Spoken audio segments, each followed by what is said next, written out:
Permítame en esta noche orar por la palabra. Señor, yo te doy gracias por esta noche, Dios, porque nos permites estar nuevamente aquí en este lugar y poder, Señor, ser un canal de bendición, Dios, para tu iglesia a través de tu palabra, Dios. Por eso en esta hora, Espíritu Santo de Dios, te pido que seas tú encargándote del control, Dios, de tu palabra, Dios. Y permite, Señor, que tu palabra en esta noche, Señor, sea exactamente esa palabra que cada uno de nosotros está necesitando. En el proceso, por favor, la gloria, la honra, la exaltación, todo es tuya.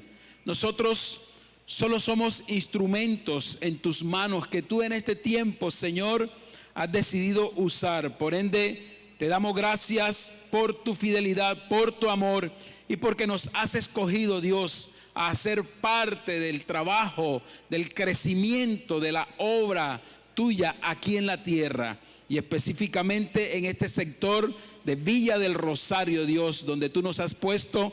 Permite, Señor, que la palabra que se predica en cada grupo bíblico, cada vez que se sale a evangelizar, Señor, sea una palabra que impacte y como tú le enseñaste a tus discípulos, hacernos entender que el evangelio es poder de Dios aquí en la tierra. Y qué privilegio nosotros poder hacer parte de ese trabajo, de esa labor hermosa en la cual tú nos has encomendado. En el nombre de Jesús, amén y amén. Hay un pasaje que ya usted lo conoce. De hecho, hace unos días atrás se estuvo hablando de él, pero permítame traer como a manera de conclusión algo que me parece extraordinario de este pasaje, y yo le pido a Dios que esta palabra pueda bendecir, transformar tu vida y de cierta manera cambiar la mentalidad que a veces nosotros tenemos del evangelio en el cual caminamos, ese evangelio en el cual aquellos hombres, apóstoles, hombres de Dios, discípulos que dieron su vida por este evangelio. Y como decía el apóstol, porque no me avergüenzo de él, porque es poder de Dios. Y esta gente, de cierta manera, entregaron su vida por causa de este evangelio. Obviamente en este tiempo nosotros no, por lo menos en esta parte del globo terráqueo, no tenemos ese problema tenemos una libertad hermosa de poder predicar a Jesús, de poder llevar estas buenas nuevas de salvación a aquel que la necesita. Así que, como decía en la oración, qué privilegio que nosotros podamos hacer parte de esas buenas nuevas de salvación. Amén. Es un privilegio. Y el texto es el de Mateo capítulo 16, a lo cual es una respuesta a dos preguntas que Jesús le hace en cierto momento a sus discípulos, y de estas dos preguntas se descuelga o se desprende esta respuesta de la cual le voy a leer en esta noche. Mateo capítulo 16, versículo 8, y dice: y yo también te digo, hablando Jesús, que tú eres Pedro, y sobre esta roca edificaré mi iglesia, y las puertas del Hades no prevalecerán contra ella. Es una respuesta que se deriva de dos preguntas. Mateo 16, 18. Sí, está bien. Ok, gracias. Respuesta que se deriva de estas dos preguntas, y estas dos preguntas las conseguimos en el mismo versículo 16.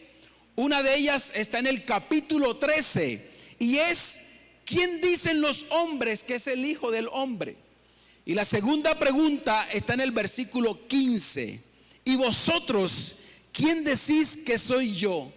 Y esta segunda pregunta es la pregunta que marca una relevancia para la vida de Jesús en cuanto a lo que estos seguidores que caminan con él deben tener acerca de él. Y Jesús asume que ellos la tienen bien clara, porque han venido caminando durante un buen tiempo con Jesús y han visto sus milagros, han visto la manera como Dios se revela a través de él en cuanto a todo lo que Jesús ha hecho. Por ende, para Jesús, el que ellos tengan bien claro quién es él para sus vidas es algo de mucha, pero mucha importancia. Así que Jesús sabía que su tiempo era corto en la tierra, por ende él necesitaba saber qué pensaban ellos de Jesús. Y escúcheme, usted y yo podemos tener un concepto de una persona hasta que la conocemos. Cuando conocemos a esa persona, el concepto por completo a nosotros nos cambia. De hecho, es algo que creo que vivimos muy constantemente en nuestro diario vivir. Hace unos días atrás, en la empresa donde estamos, tengo la grata sorpresa de conocer a mis compañeros de trabajo, pero hubo uno en la cual yo dije, este se ve que es bastante serio y es bastante fregado. Se ve que tiene un carácter fuerte. Pero cuando empiezo a conocer a esta persona de la cual me hice una idea, me doy cuenta que es totalmente diferente de lo que yo pensaba. Pues Jesús pensaba lo mismo. Jesús creía saber que sus discípulos lo conocían. De hecho, es una pregunta que creo que encaja muy bien en nosotros como iglesia. Porque escúcheme, nosotros nos congregamos en este lugar, servimos al Señor, ministramos al Señor, predicamos su palabra, somos líderes de la iglesia, cantamos en la iglesia. Así que esto a nosotros nos hace suponer que debemos conocer a aquel al cual nosotros servimos. Amén a eso. Por ende, Jesús tiene esta inquietud. Y él sabe que su tiempo en la tierra es corto. Por ende necesita, está muy interesado en saber qué pensaban ellos acerca del Mesías, acerca de aquel que los veía o que ellos veían haciendo milagros, acerca de aquel que ellos vieron caminar sobre las aguas, acerca de aquel que le dijo a un muerto después de 4 días, levántate y ven fuera, acerca de aquel que tomó 5 peces y 2 panes y le dio alimento a más de 5,000 personas. Jesús necesita saber qué piensan los discípulos de él. Así que esta pregunta tenía una tremenda connotación en cuanto a la identidad en la vida de los discípulos de Jesús. Y escúcheme, usted y yo necesitamos tener esta identidad clara acerca de quién es el que nosotros venimos cada servicio a este lugar a adorarle. Así que esta pregunta solo podía ser contestada, y la pregunta trae un ambiente tenso, y la pregunta solo podía ser contestada a través de revelación, porque ninguno de ellos tenía la respuesta. Ellos creían conocer a Jesús, compartían con él, y esto les daba de cierta manera derecho de pensar que lo conocían. Y escúcheme, porque probablemente eso es lo que nos pasa a nosotros en este tiempo. Nosotros venimos a un culto, nos gozamos en el culto, lloramos, suceden muchas cosas, y todos estos aspectos nos hacen pensar que nosotros conocemos a Jesús. Nosotros cantamos en la iglesia, predicamos en la iglesia, tenemos un grupo bíblico, y todas estas cosas nos hacen creer que conocemos a Jesús. Y la verdad es que de la única manera que tú y yo podamos conocer a aquel al que verdaderamente servimos es cuando éste se nos es revelado en nuestras vidas. Así que tiene que haber una revelación de quién es Jesús. Y escúchame, cuando este Jesús se nos es revelado en nuestra vida, nuestra percepción de ese Jesús automáticamente cambia. Nuestro servicio en la obra cambia. Nuestra manera de hacer las cosas a favor del crecimiento de su obra cambia, porque se nos fue revelado verdaderamente a quién es el que servimos. Así que esta revelación viene sobre Pedro. Y me preguntaba, ¿por qué sobre él? Pedro significa caña movida por el viento. Habla de un hombre que es inestable.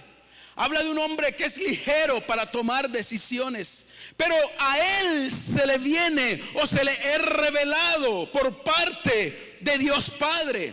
Así que Pedro en el versículo 16 dice: y respondió Simón Pedro, dijo: tú eres el Cristo, el Hijo del Dios viviente. Mi pregunta es, entonces, si esto le fue revelado a Pedro y los demás al escuchar a Pedro esta revelación, la pregunta mía es, ¿qué conocían ellos de Jesús entonces?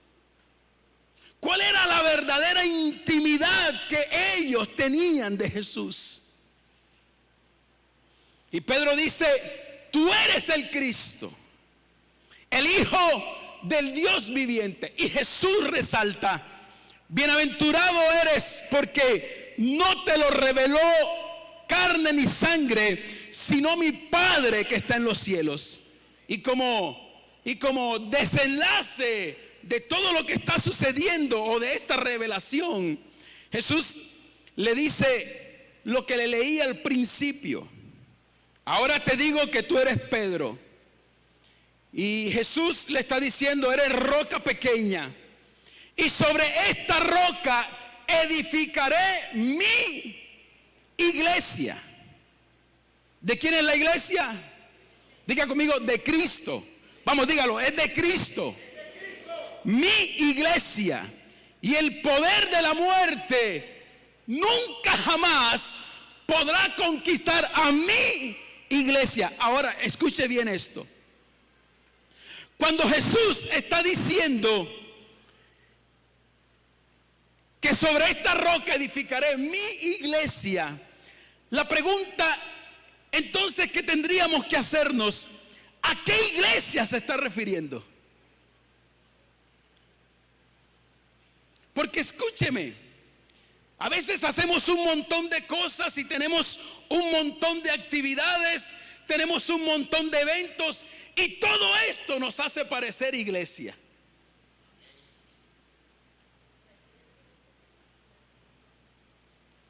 Pero ¿a qué iglesia se está refiriendo Jesús?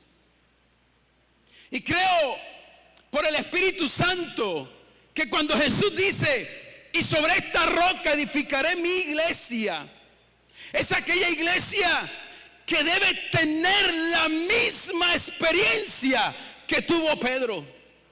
Es ese grupo de personas al cual Jesús se le revela. Y escúcheme, la revelación es algo que ustedes y yo tenemos que buscar como iglesia.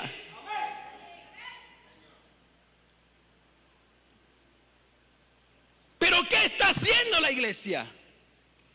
La iglesia tiene un montón de actividades. La iglesia tiene un montón de eventos.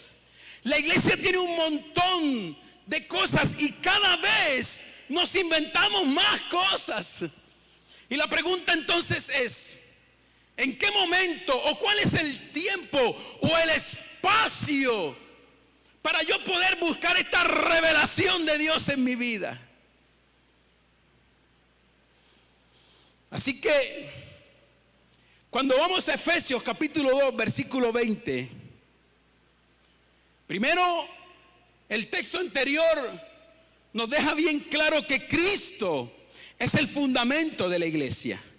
Pero en Efesios capítulo 2 versículo 20 dice: edificado sobre el fundamento de los apóstoles y de los profetas, siendo la principal piedra del ángulo Jesucristo mismo. ¿Quién es la piedra fundamental? Diga conmigo: es Cristo. Vamos, dígalo, es Cristo. Cristo es la piedra fundamental. Por eso es un error cuando la iglesia católica o la iglesia tradicional toma a Pedro sencillamente por esta revelación. Entonces se toman para decir que Pedro es el primer papa que existió. Y no es así. Lo que está sucediendo aquí es que Dios, Jesús, está tomando a Pedro como precursor de un movimiento vivo y con poder que se llama la iglesia, que hasta el día de hoy ha tenido connotación poderosa sobre la faz de la tierra. Ahora bien, Pedro ya no está. Los discípulos ya no están. Esa tarea que ellos empezaron, ahora le compete ¿a quién? A nosotros. Escúcheme. Y ellos, entendiendo esta revelación, caminando en esta revelación, el poder de Dios se desata sobre ellos de una manera sobrenatural. Por eso es que Pedro expresa y dice: no me avergüenzo del evangelio. Y puedo percibir que está siendo señalado por lo que está predicando, por aquel Cristo desconocido para ellos. Pero él se para con su convicción clara, sabiendo de que ya Cristo se le ha sido revelado, y dice: no me avergüenzo del evangelio, porque este evangelio en el que camino, pero el que predico, es poder del cielo sobre la tierra. Ay. Vamos, si le vas a aplaudir, apláudelo.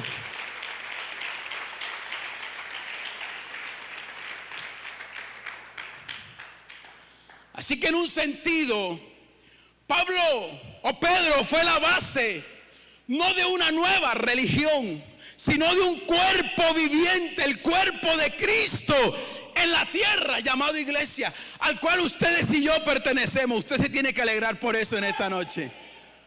No es una religión, no, es un cuerpo viviente, la encargada de anunciar las buenas nuevas de salvación.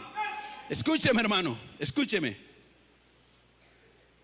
Ustedes y yo como iglesia tenemos el poder y la autoridad para arrebatar un alma de las manos del enemigo y que el nombre de esa persona ahora se escriba en el libro de la vida.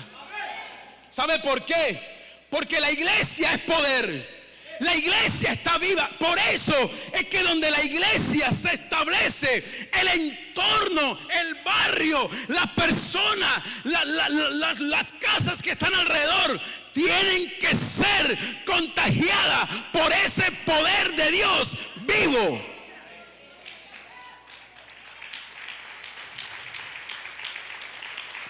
Así que ellos se paran con sus convicciones. Y escúcheme, lo más increíble de esto es que por predicar este evangelio, por identificarse con este Cristo vivo, esto a ellos les costó la vida.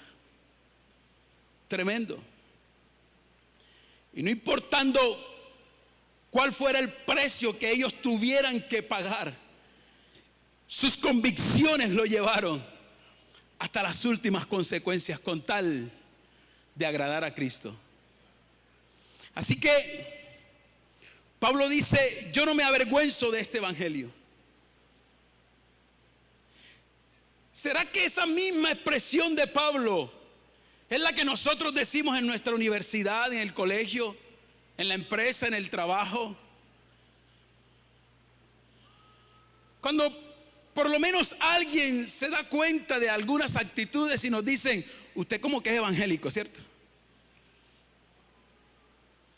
¿Será que hablamos con la misma autoridad con la que habló este hombre? ¿O somos, que creo que se predicó en Semana Santa, o somos de la secreta? Pero yo le voy a decir algo. Ustedes y yo tenemos que tener nuestra convicción clara en este evangelio. Y no importa dónde nos paremos, No importa el rechazo, no importa el señalamiento. Ustedes y yo tenemos que hablar, expresar lo mismo que dijo esta gente. Yo no me avergüenzo de predicar a Cristo, porque Cristo es poder, es salvación y es cambio en la vida de la persona. Así que, escúcheme. Usted que no tiene un transporte como una moto o un carro, o que no tiene una bicicleta, cada que usted se suba a un medio de transporte público, usted tiene la oportunidad de hablar de este evangelio vivo.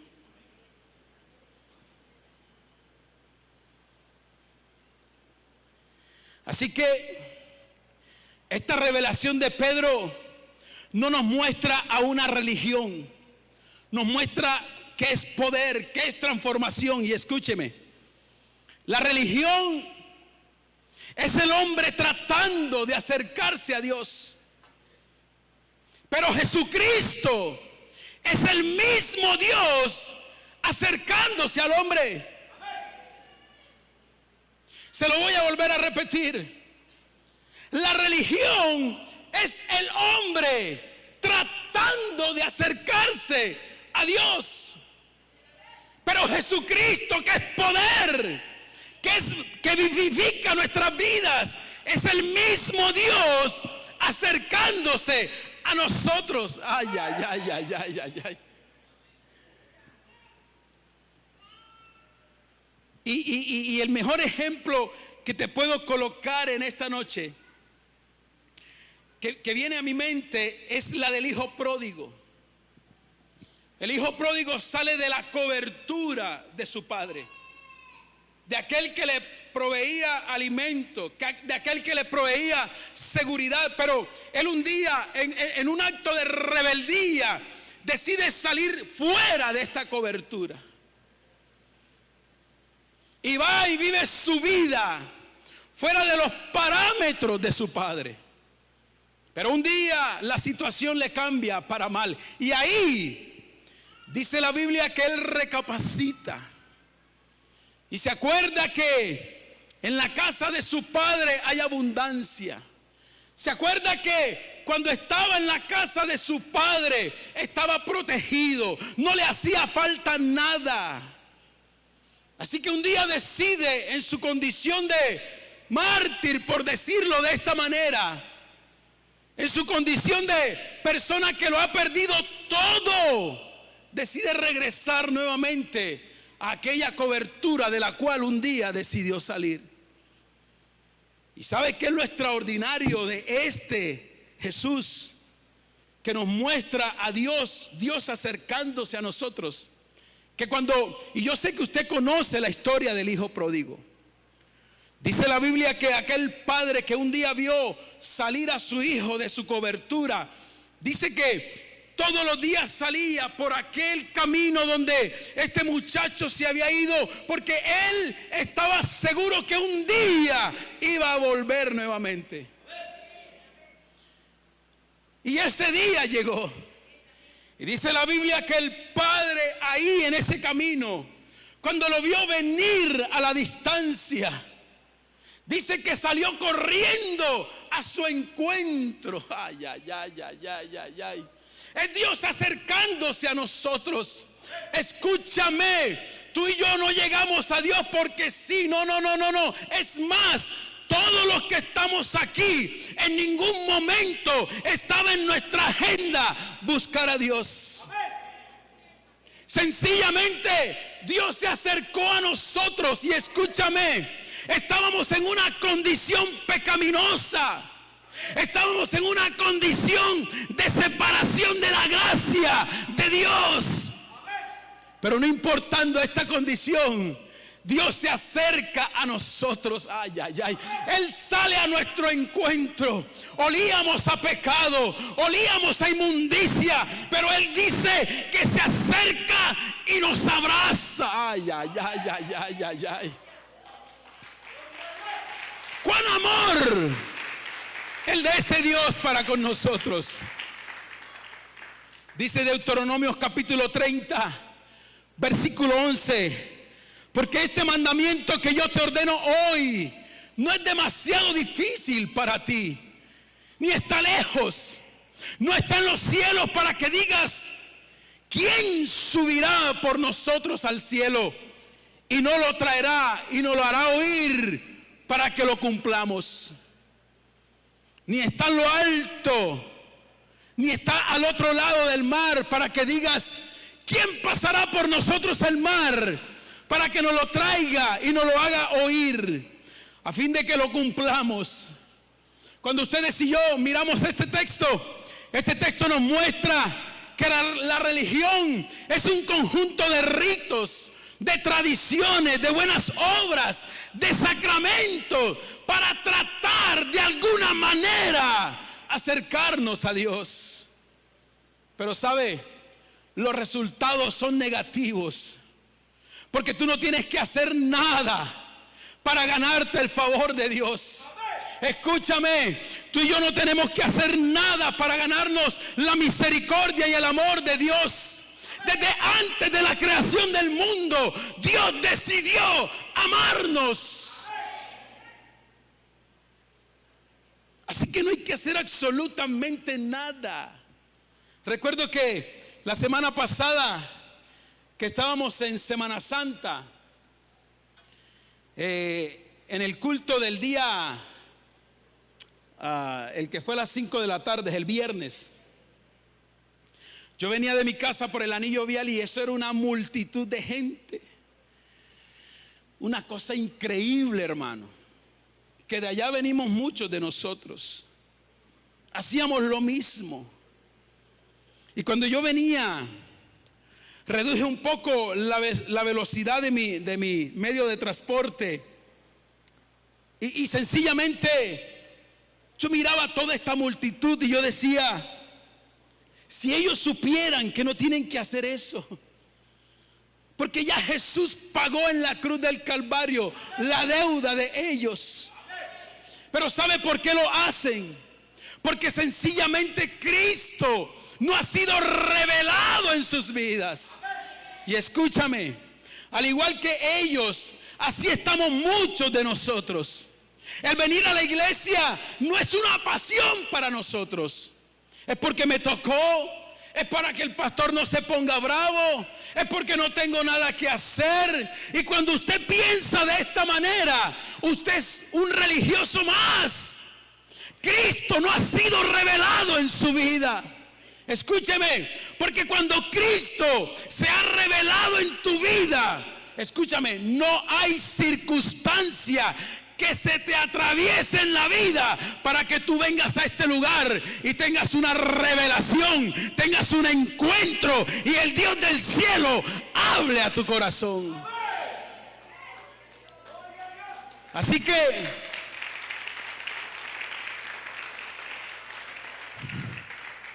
cuando usted mira la religión hindú muestra que el Dios de ellos está en una montaña y ellos tienen que subir esa montaña para de cierta manera adorar a su Dios. Ritos.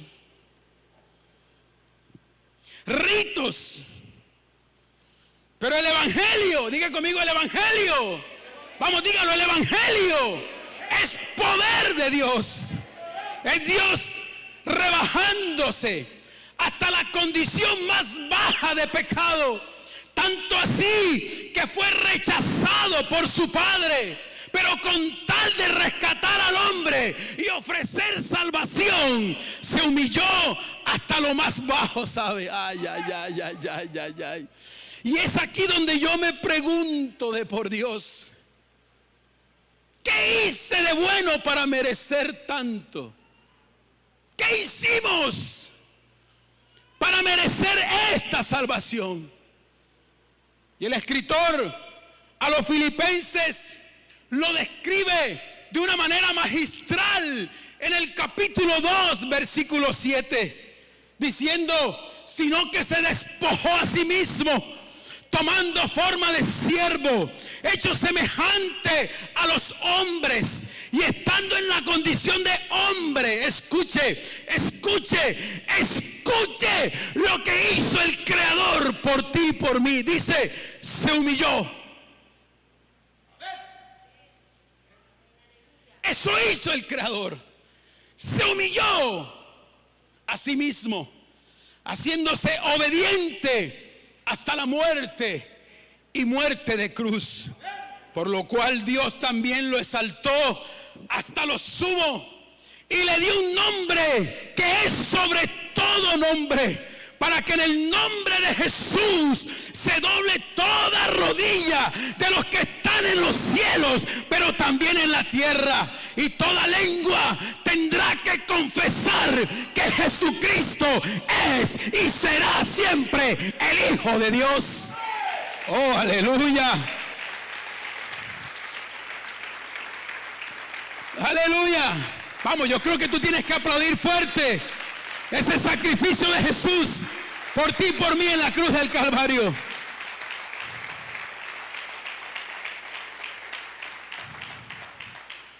Así que es el mismo Jesús llevándonos a Dios por medio del sacrificio en la cruz. ¡Wow! Extraordinario. Extraordinario. Pero hay algo que me entristece mucho.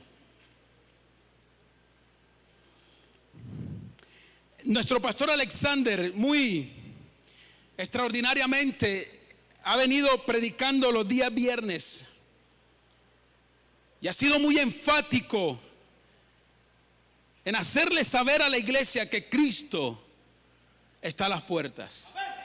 Yo dije, Cristo está a las puertas. Pero ¿sabe qué me llena de tristeza? Que la iglesia que dice seguir a Cristo no sigue a Cristo, sino que muchas veces sigue al hombre. La iglesia que dice seguir a Cristo no agrada a Cristo, sino que procura agradar al hombre. Y lo que te quiero decir en esta noche es que esa no va a ser la iglesia que va a ser arrebatada.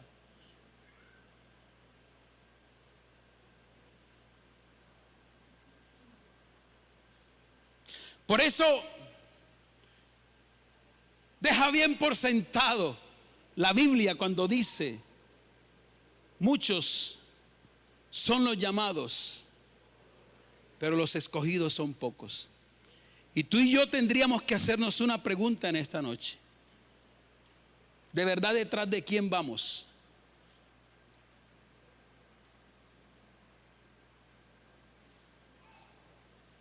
¿Detrás del hombre? ¿O en verdad Jesús se nos reveló a nosotros y lo que buscamos cada vez que venimos a este lugar es tener un encuentro cara a cara con Él? Tendríamos que preguntarnos muy seriamente detrás de quién vamos. ¿A quién estamos nosotros procurando agradar? Así que Cristo nos lleva a Dios por medio del sacrificio. Y en Primera de Pedro capítulo 3 versículo 8 dice, porque también Cristo padeció una sola vez por los pecados, el justo por los injustos. ¿Quién era el justo? ¿Quiénes son los injustos? ¿Quiénes son los injustos? Diga, ese soy yo, vamos, dígalo, ese soy yo. Para llevarnos a Dios siendo a la verdad muerto en la carne, pero vivificados por el Espíritu. Segundo, la religión es tratar de ganar o merecer la salvación. Jesús nos convence que la salvación es un regalo que el Padre nos otorga a nosotros. Romanos capítulo 4, versículo 4 dice: pero al que obra no se le cuenta el salario como gracia, sino como deuda. Aquí en este versículo, la idea de gracia está en contra del principio de la obra. La gracia tiene que ver con recibir libremente el regalo dado por Dios. Las obras tienen que ver con ganar nuestros méritos delante de Dios. Por eso, en la semana de Semana Santa, usted ve a la gente haciendo ritos, sacrificios. A mí me aterró profundamente un señor en el anillo vial caminando de rodillas, hermano. Yo cuando lo vi, me dolía a mí las rodillas. Y tú tienes que, y yo tenemos que entender en esta noche que la gracia tiene que ver con que ustedes y yo libremente hemos recibido la salvación de nuestras almas. Tú y yo no tenemos que hacer nada. Es un regalo gratuito.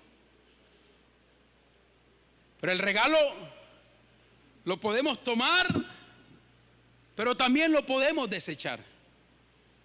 Y esto es algo que no es nuevo. A Jesús lo rechazaron, lo mataron, lo crucificaron. Los discípulos, a los apóstoles, lo rechazaron. ¿Por qué si algo, me hacía la pregunta, Pastor Freddy, ¿por qué si algo que es gratuito tengo que rechazarlo? Es que cuando tú y yo recibimos este regalo viene con una guía de instrucciones. Y tú y yo tenemos que amoldarnos, tenemos que encajar en esa lista de instrucciones.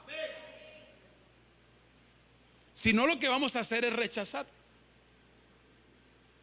Así que cuando nosotros vamos a Efesios capítulo 2, versículo 9, dice el escritor a Efesios, dice: no por obras, para que nadie se gloríe.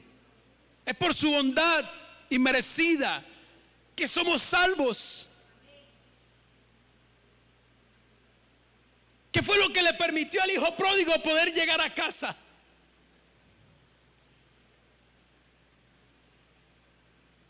Y el muchacho llega y quiere excusar su mala conducta. Y le dice: Padre, he pecado contra el cielo y he pecado contra ti.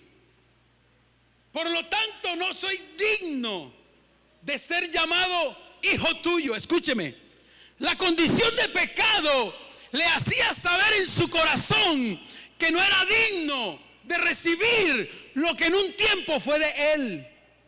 Pero la gracia, la gracia le dice: no, mira, cierra tu boca. Te voy a decir algo. Lo que era tuyo nunca dejó de ser.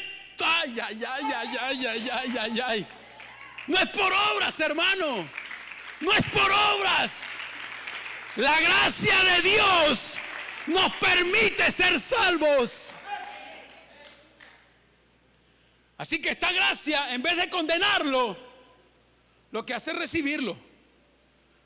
En vez de castigarlo, lo que hace es un banquete. Increíble, ¿no?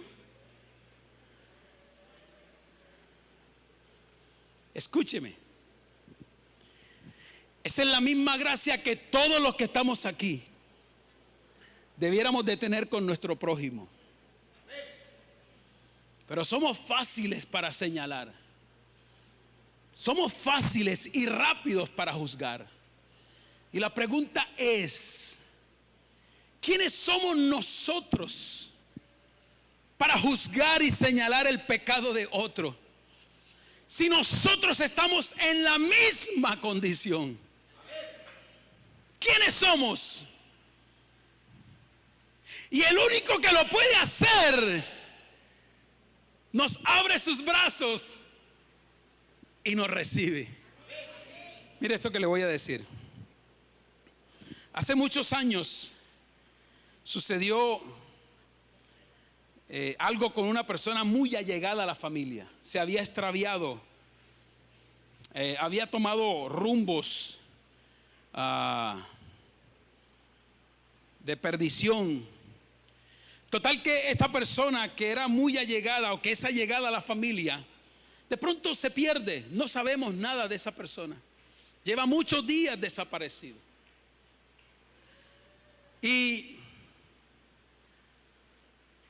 se me encomienda que tengo que viajar a otra ciudad. A mí se me encomienda para ir a buscar a esta persona. Yo dije, aquí literalmente se cumple lo que dice el popular adagio: es como buscar una aguja en un pajar. Una ciudad que no conozco, una ciudad donde nadie me conoce, pero ahí llego a tratar de encontrar a esta persona allegada que estaba perdida. 2 días después o 3 días después de estar en esta ciudad,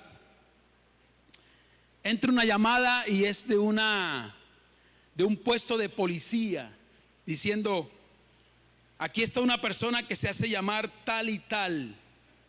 Ella dice que ustedes son sus familiares y ha venido acá, ha tenido un momento de lucidez y nos ha dado el número de ustedes. Y cuando recibimos esta llamada y nos dan esta noticia, nos alegramos mucho, salimos al encuentro.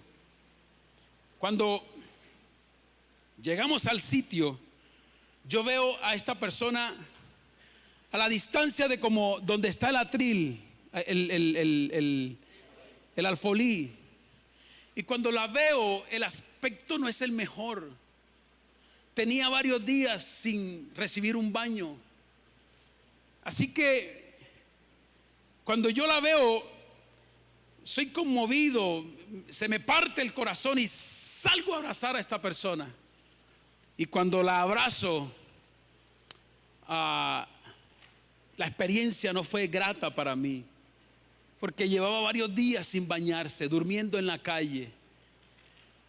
Y cuando la abrazo sentí un deseo de vomitar, porque el olor no era el mejor. Pero ahí nos quedamos un buen rato abrazados. Esto viene a mi mente y creo que es el Espíritu Santo de Dios recordándolo en esta noche. Esa era nuestra condición. Olíamos a feo, ¿sabe? No éramos merecedor de la gracia. No éramos merecedor del favor de Dios en nuestra vida. Pero escúchame, aún así la gracia nos abraza, nos arropa y nos da una nueva oportunidad. Ay, ay, ay. Así que es Jesús convenciéndonos que la salvación es un regalo. La confianza juntamente con la bondad inmerecida es algo que no proviene de ninguno de nosotros. Por tanto, su bondad que no merecemos, como la confianza en Cristo, son dones que Dios nos da, que influyen activamente en nuestros corazones y son reflejados en nuestras vidas, sencillamente para que nadie se jacte ni se enorgullezca de haber obtenido su gracia por mérito propio. Se lo concluyo de esta manera. El punto, no la predicación, le concluyo el punto de esta manera. Él decidió amarnos y punto.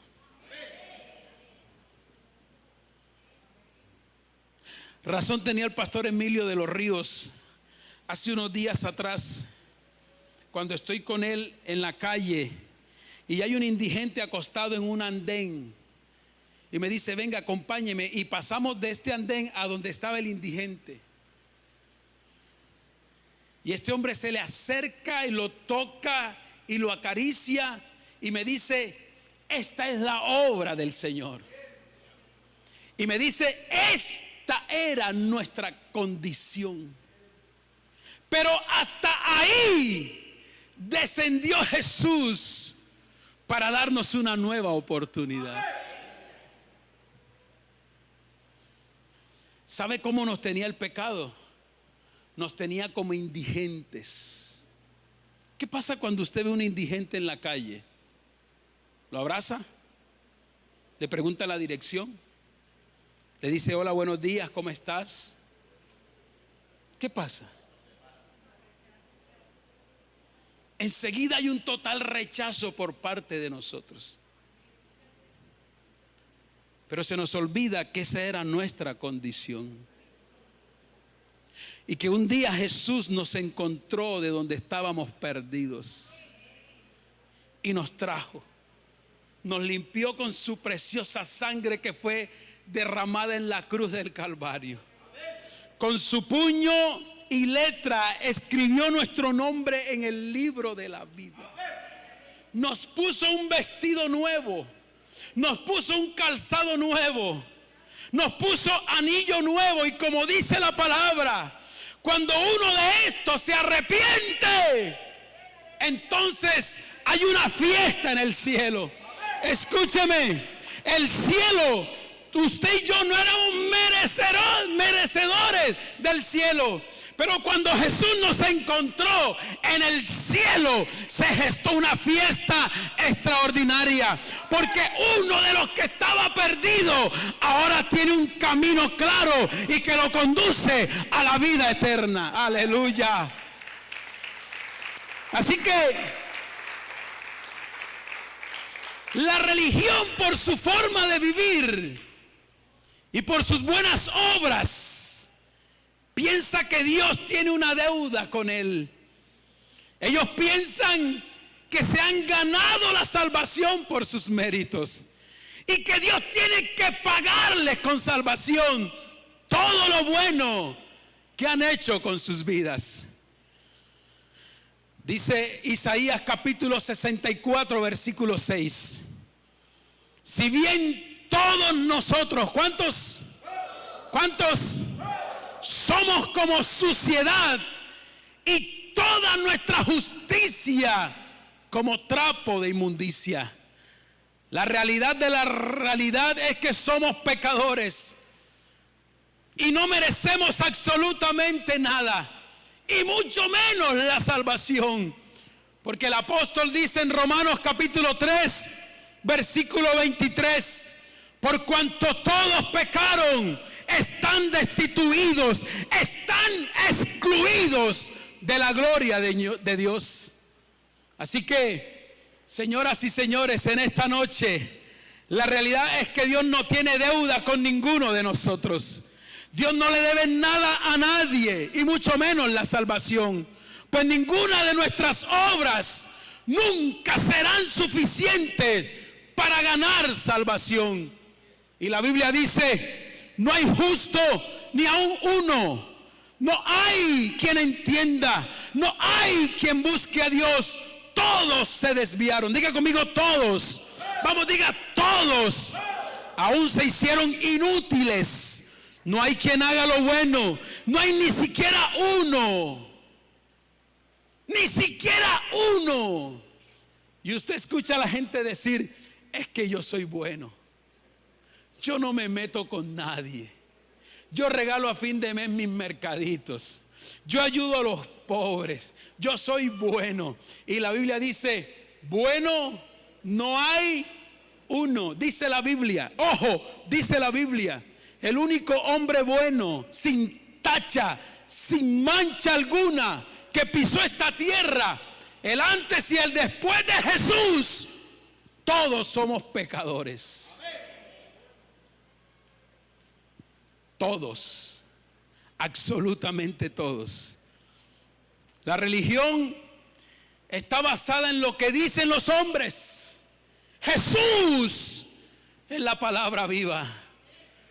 Isaías capítulo 29 versículo 13. Dice pues el Señor: Porque este pueblo se acerca a mí con su boca y con sus labios me honran, pero su corazón está lejos de mí. Y su temor de mí no es más que un mandamiento de hombres que les ha sido enseñado. Y lo que está queriendo decir es que muchos de los ritos y tradiciones que se han convertido en un dogma de la religión no están basados en los fundamentos de la palabra. No tienen una base escritural, sino que son solamente tradiciones de hombres.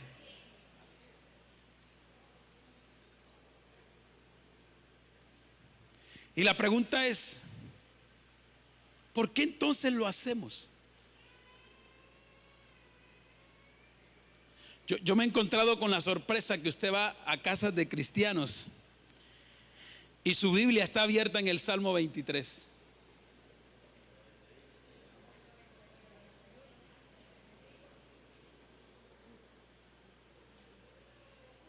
Ritos, formas. Y lo que ellos desconocen es que cuando usted mira el Salmo 23, que solo son 6 capítulos, escuche esto. Cada uno de ellos es una promesa de Dios para nosotros. ¿Usted sabía eso? Que cada versículo del Salmo 23 es una promesa de Dios para nosotros. Pero como seguimos en nuestros ritos y en nuestras costumbres, no podemos entender esto, Pastor Freddy. Porque Dios no se ha revelado en la vida de esa persona.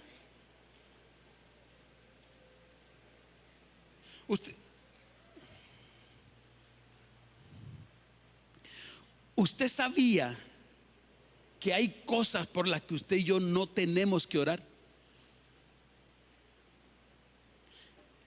que son mandatos que están aquí y que usted y yo no tenemos que orar por eso.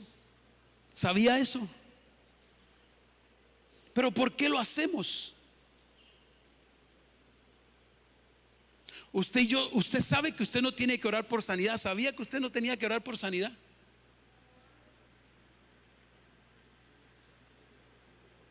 ¿Cómo así, pastor? Jesús dijo: por mis llagas ustedes ya han sido curados. Entonces la pregunta es, ¿por qué oro por sanidad? ¿Por qué? Porque no se nos ha sido revelado esto. Para los muchachos o los que somos hijos que tenemos a nuestros padres, ¿usted sabe que usted no tiene que orar para ser bendecido? ¿Usted sabe que usted no tiene que orar para vivir 110 años, 100 años, 80 años, 90 años? ¿Usted sabía eso? ¿Por qué lo hacemos? Está establecido: honra a tu padre y a tu madre para que te vaya bien y seas de larga vida sobre la tierra.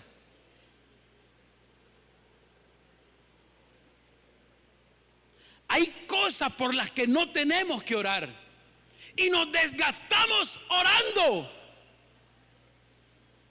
Pero ¿sabe por qué hacemos esto? Porque Cristo no se nos ha revelado. Así que cuando ustedes y yo nos sentamos a analizar este libro, vamos a encontrar que a pesar de que hacemos parte del cuerpo de Cristo, sencillamente seguimos con nuestra religiosidad.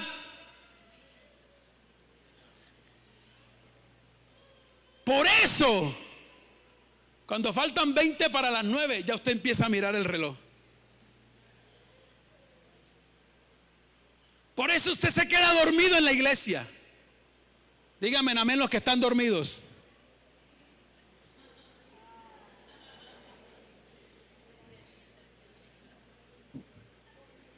Escuche, por eso usted hace caras cuando aquí se para un predicador que no es el pastor Alex.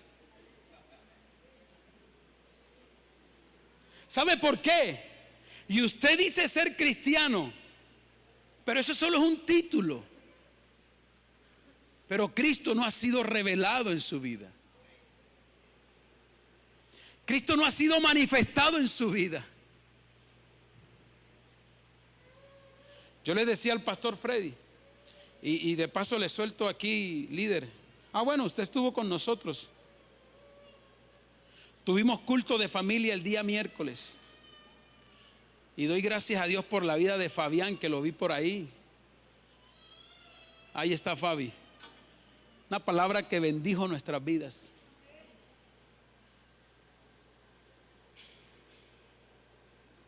Yo le decía al pastor Freddy, ahorita le decía, para el próximo culto de familia quiero traer un predicador de afuera, para que la iglesia pueda venir a culto. Porque tristemente seguimos a hombres. Si el predicador de turno me gusta, voy, si no, me quedo en la casa.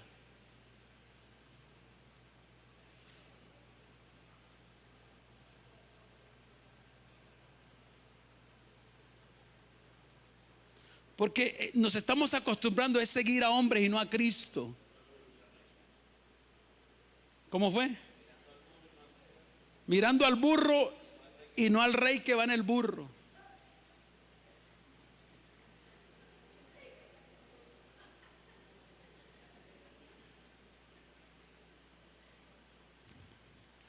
Así que la religión está basada en lo que dicen los hombres. Jesús es la palabra viva. Pero escúcheme, escúcheme por favor. Esta palabra es solo letra si Jesús no se ha revelado en nuestras vidas. Solo letra. Esta palabra es un libro más que encaja en su biblioteca de libros. Y escúcheme, hay gente, y yo no desmerito esto, pero hay gente que le gusta leer libros que escribieron hombres y no la palabra revelada.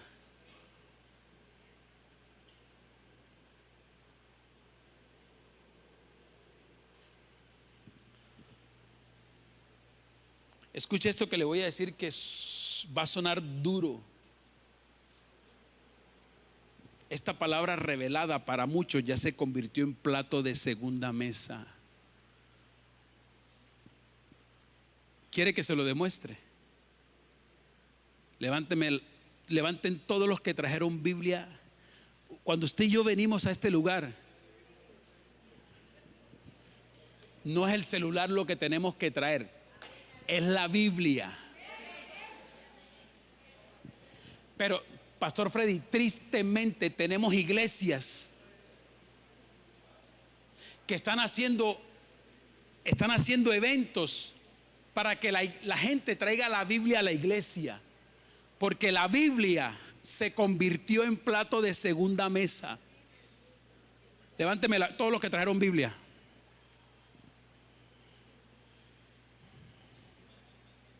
¿Sí ve? No lo voy a hacer. Pero si yo digo levánteme los que trajeron celular, todos los que están aquí trajeron el celular.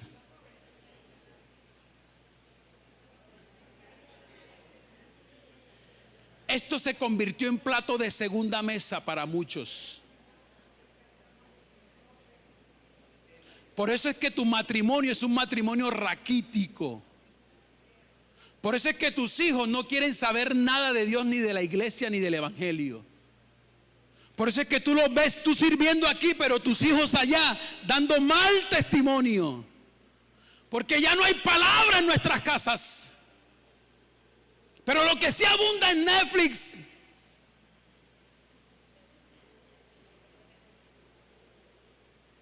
Esto se convirtió en plato de segunda mesa.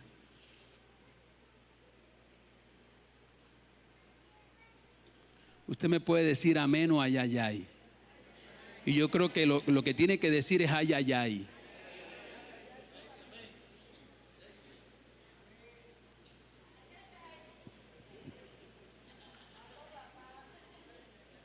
pero somos la iglesia de Cristo. Y para muchos, eso solo es un título. Porque al igual como usted y yo estamos aquí congregados, ¿sabe también quién se congrega con nosotros?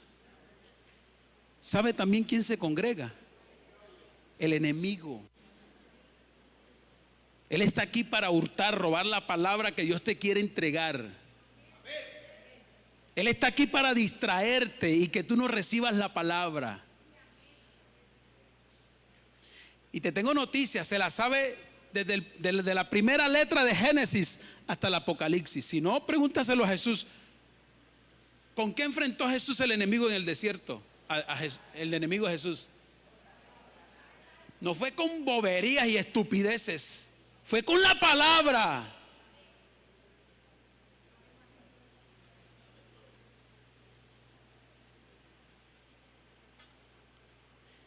Y Jesús es la palabra viva.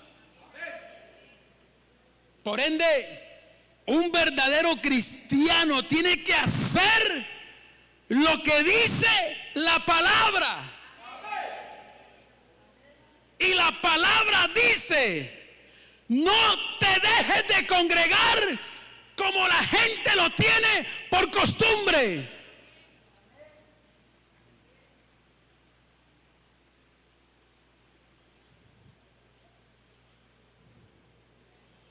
Dice Mateo capítulo 4, versículo 4. Por favor, chicos, pueden subir ya si son tan amables. Jesús dijo: escrito está, escrito es logos. No solo de pan vivirá el hombre, mas con toda la palabra es rema. Vamos, diga conmigo, rema. Vamos, diga rema. No solo de pan vivirá el hombre, mas con todo el rema que sale de la boca de Dios. Escúcheme, es cierto que para nosotros mantenernos fuertes y de pie necesitamos comer los frijoles como los que se preparó mi esposa hoy. Necesitamos el arrocito con coco, las pataconas, la ensalada. Pero escúcheme, para que usted pueda ser un cristiano espiritualmente firme, necesita alimentarse de la palabra.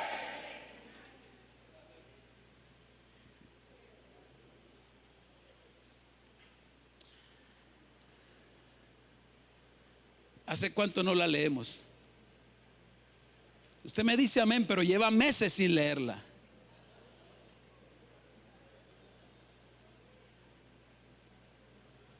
Es más, me atrevo a decirle algo con total seguridad: muchos de los que están aquí ni siquiera han comprado una Biblia.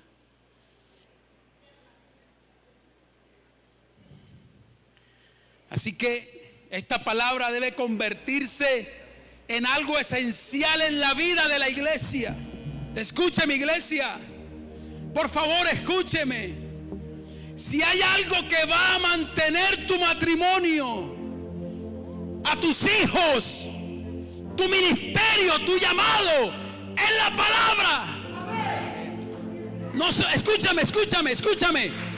No son boberías, ni cuentos, ni estupideces. Es la palabra.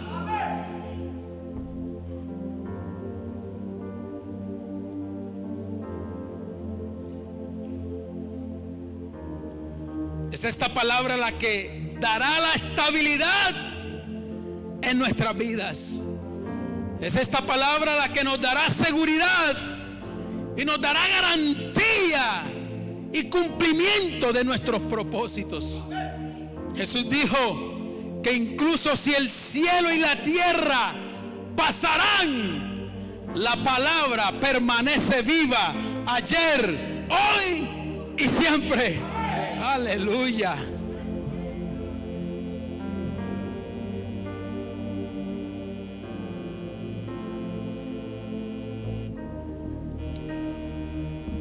Así que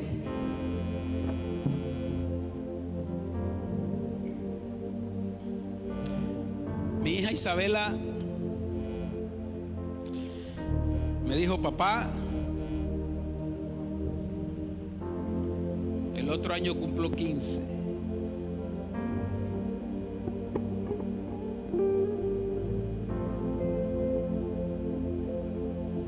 Y me tiene una lista de cosas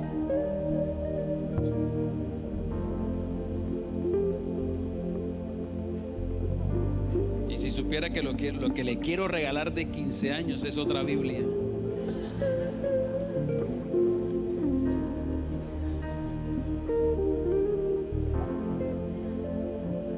Mire, escúcheme.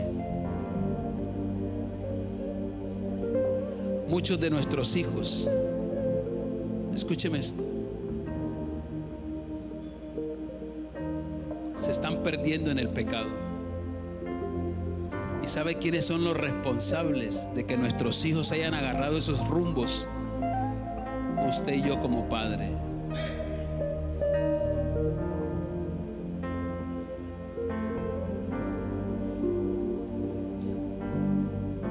Ya no hay altar familiar en nuestras casas. Nosotros desde que empezamos lo hemos venido haciendo, pero desde que va corrido este año no ha faltado un día que hayamos hecho el altar familiar en nuestra casa. Y predica Isabela, predica Juan Sebastián, predica mi esposa, pero cuando ella predica ella cree que está aquí. Y eso son 2 horas, eso parece un culto, hermano. Predico yo. Pero le voy a decir una cosa: en mi casa, en mi familia, nos falta la palabra.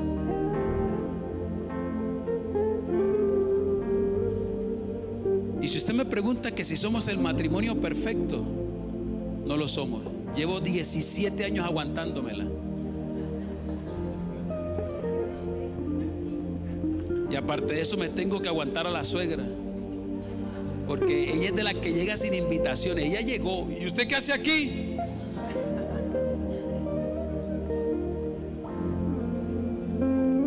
Si usted me pregunta que si somos los padres perfectos, pregúntele a Juan Sebastián, a Isabela. No lo somos. Si usted me pregunta que porque el flaco canta aquí y es baterista y Isabela porque danza, usted me pregunta: pastor, esos hijos suyos deben ser unos ángeles. Yo les digo: ¡ah! Si supiera.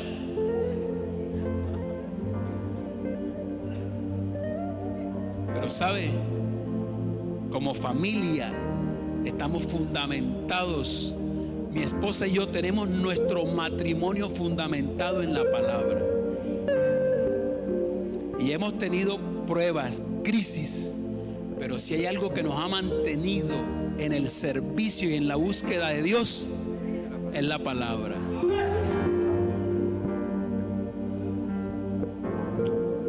Y ahí vamos en la lucha, en el crecimiento con los hijos.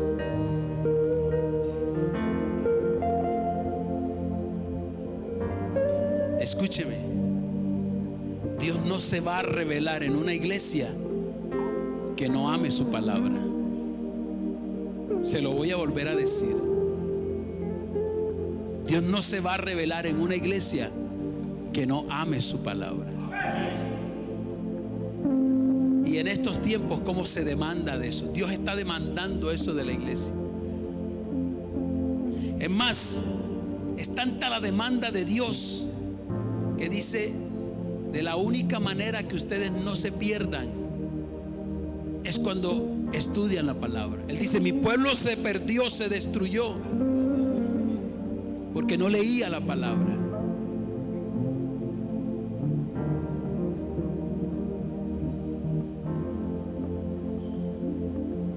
Ahí sentadito, cierra tus ojos, por favor. Padre, te damos gracias.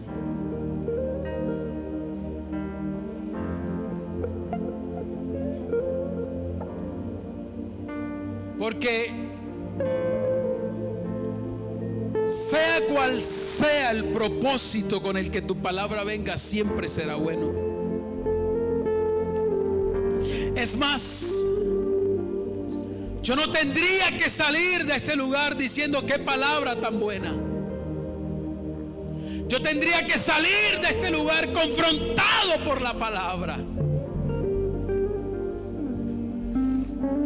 Y cuando la palabra me confronta, cuando la palabra me muestra el error, entonces tengo que decir: buena es tu palabra, Dios. Ayúdanos. Ayúdanos, por favor. Tú estás a las puertas. Estás más cerca que nunca por arrebatar a tu iglesia, a tu amada, a tu esposa. Pero creo pensar que tu amada, muchos de ellos están como las vírgenes insensatas. Están como Martas, afanados, turbados, desesperados por agradar al mundo, y hemos descuidado la mejor parte. Gracias por esta noche, Jesús. Mi alma te alaba, mi alma te bendice. Yo doy gracias por el pastor que tú has puesto en este lugar,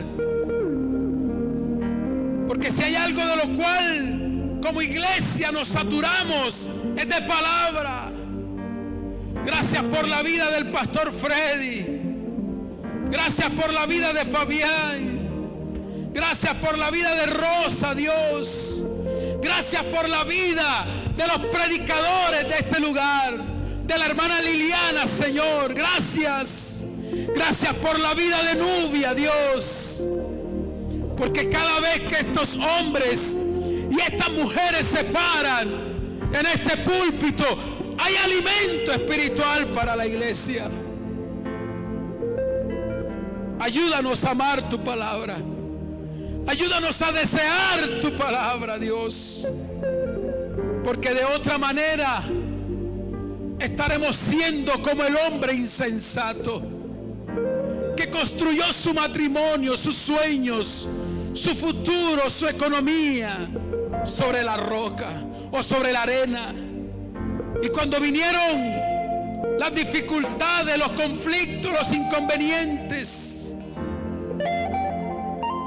todo vino a destrucción, todo vino a fracaso, todo vino a lamento, todo vino a llanto, todo vino a derrota.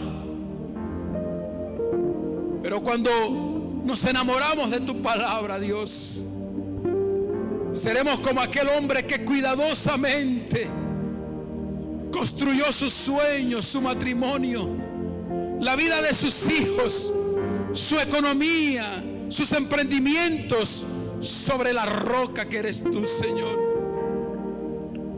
Y cuando vinieron los conflictos y las dificultades, si hay algo que nos mantuvo firme y fuerte, fue el hecho de haber cuidadosamente edificado sobre la roca inconmovible que eres tú, Dios. Oh, mi alma te alaba en esta noche. Oh, mi alma te glorifica en esta noche.